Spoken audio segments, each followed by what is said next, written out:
148 run. কারো কাছে কম, কিন্তু রাজশাহীর কাছে যথেষ্ট। কারণ এই দলটা সংখ্যায় খেলে না, খেলে চাপ দিয়ে। সিলেট দৌড়েছে, রান তুলেছে, ম্যাচের ভেতরে ঢুকেছে, কিন্তু রাজশাহীর সাথে শেষ পর্যন্ত টিকে থাকা ওটা আলাদা খেলা। শেষ ওভারে 11 দরকার, আর ঠিক তখনই বোঝা যায় কারা শুধু খেলে আর কারা ম্যাচ ধরে রাখে।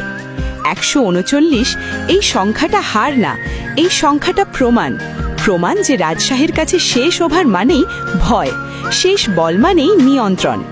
হার্টবিট কাপ আজ দেখেছে চিৎকার করে জেতা লাগে না, শান্ত থেকেও ম্যাচ বন্ধ করা যায়।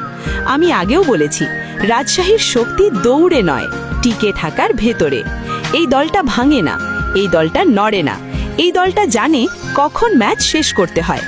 রাজশাহী আজ জিতেছে না, রাজশাহী আজ দেখিয়েছে কার কাছে কাপ যাবে সেটা চাপেই ঠিক হয়।